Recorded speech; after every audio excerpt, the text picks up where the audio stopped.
नमस्कार साथियों, स्वागत है आप सभी का ITI स्टडी पॉइंट में। मैं विशोक आप सभी का स्वागत करते हैं। आज की वीडियो में CITS फॉर्म किस तरीके से फिलअप करना उसको हम फिलअप करके देखते हैं। तो सभी लोग लाइव आ जाएं और वीडियो को लाइक शेयर करना बिल्कुल ना भूलें।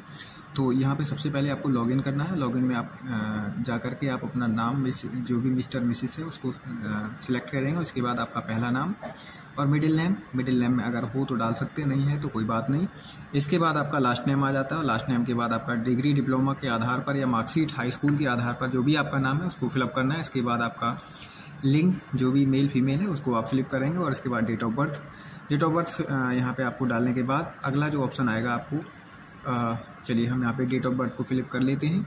तो ये जो हमारी डेट ऑफ बर्थ है उसको आप अपना यहाँ कैलेंडर के हिसाब से उसको सिलेक्ट कर लेंगे, जैसे कि मैंने यहाँ पे सिलेक्ट कर लिया है। उसके बाद आपका ईमेल आईडी है उसको आपको डाल लेना है यहाँ पे। तो जो भी आपकी ईमेल आईडी है उसको फिलअप कर लेना है। उसके बाद आपका यहाँ पे आ जाता है मोबाइल नंबर, और दोनों ही चीज़ें बहुत केयरफुली डालिए क्योंकि यहाँ पे दोनों चीज़ों को वेरीफाई किया जाता है। वेरिफिकेशन जाएगा और OTP जाएगा वेरीफाई जब होगा। उसके बाद आप अपना यहाँ पे यूज़र नेम, मोबाइल नंबर डालने के बाद फिर आप डालेंगे यूज़र नेम में आपका अपना नाम डाल सकते हैं, आप कुछ भी डाल सकते हैं अपने हिसाब से।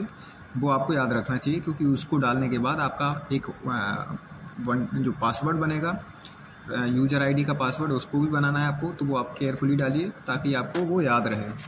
और हमने यहाँ पे अपना मोबाइल नंबर वगैरह डालने के बाद यहाँ पे ईमेल आईडी सारी चीज़ें कंप्लीट करने के बाद हमने यहाँ पे उपयोगकर्ता यानी यूज़र नेम डाला और उसके बाद अपना पासवर्ड यहाँ पे हमने फिलअप किया। और इसके बाद हमें करना है इसको वेरीफाई, और वेरीफाई भी हमने कर लिया है यहाँ पे। तो चलिए अभी किस तरीके से वेरीफाई वगैरह होता है तो चलिए हम इसको फटाफट से देखते हैं। तो ये सब हमने ऑलरेडी कर रखा था, यहाँ आपको केवल दिखा रहे हैं। तो यहाँ पे अपनी ट्रेड को भी सिलेक्ट करेंगे, जो भी आपकी ट्रेड है NCBT SCBT से। तो आप यहाँ पे बोर्ड का नाम तो NCBT, अगर आपकी ITI NCBT से की है तो NCBT डाल सकते हैं, SCBT से की है तो SCBT डाल सकते हैं। ट्रेड को डाल देंगे। ट्रेड डालने के बाद ये सारी चीज़ें कंप्लीट हो जाएंगी और इसको आप वेरीफाई करेंगे तो यहाँ पे OTP वेरीफाई हो जाएगा। और इसके बाद कैप्चा आपको फिलअप करना है। कैप्चा फिलअप करने के बाद यहाँ पे ये पूरी तरीके से कंप्लीट हो जाएगा। हालांकि रॉन्ग हमने मतलब जो है इसको फिलअप कर लिया था पूरी तरीके से। अब इसके बाद हमें करना है आगे अगेन लॉगिन, और लॉगिन करने के बाद यहाँ पे कुछ इस तरीके का इंटरफेस आएगा जिसमें आपको यूज़र नेम डालना है, और यूज़र नेम डालने के बाद अपना जो पासवर्ड बनाया था उसको भी डालना है और कैप्चा कोड करके यहाँ पे साइन आउट करना है। तो यहाँ पे इस तरीके से लॉगिन हो जाएगा। और लॉगिन होने के बाद आपका पूरा का पूरा जो आपका पेज है, फॉर्म है, वो आपका खुल जाएगा यहाँ पे। तो चलिए देखते हैं किस तरीके से ये फॉर्म खुलता है।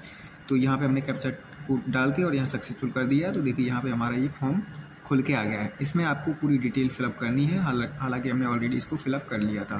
यहाँ पे आप अपना नाम डालेंगे, मिडिल नाम, सेकेंड नेम, लास्ट नेम, उसके बाद आपका नाम और email ID, mobile number, user ID यानी आपका वोटर कार्ड है जो भी है उसको डालेंगे, फादर्स नेम, मदर्स नेम, उसके बाद date of birth, male female, category जो आपकी वो डालनी है। इसके बाद आपका पूरा ये डिटेल आपको भरनी है, कब ITI आपने उत्तीर्ण करी, ठीक है ना। तो आपका वो सारी चीज़ें आपको, ट्रेड आपकी सिलेक्ट करनी है, और NCBT SCBT सर्टिफिकेट आपको डालना है। सर्टिफिकेट का नंबर राइट हैंड में कोने में पड़ा होता है वो डालना है आपको। कौन सी है, NCBT है, SCBT है, NTC है, क्या है। तो NTC को सिलेक्ट करना अगर ITI आपकी है, ठीक है। और NCBT, NTC, NCBT। उसके बाद आपको एड्रेस भरना है जिसमें आप परमानेंट एड्रेस भरेंगे और कॉरस्पेंडेंस एड्रेस, और दोनों को कैप्चर अगर सेम है तो उसको कैप्चर कर ये क्लिक करेंगे और करने के बाद इसको सेव कर देंगे।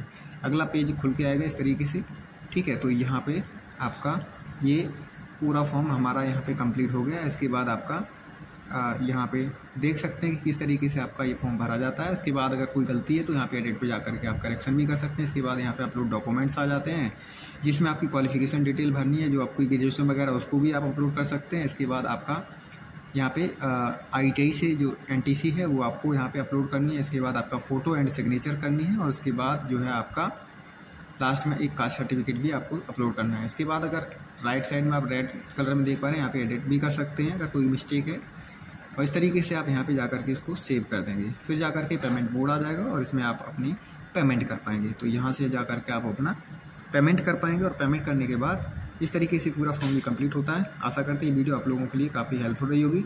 अगर वीडियो आपको अच्छी लगी तो लाइक शेयर करना बिल्कुल ना भूलें और अपने साथियों के साथ शेयर करें। So thank you. और यहाँ पे हमने ये आगे पूरा डिटेल में बताया कि किस तरीके से इसको भरना है।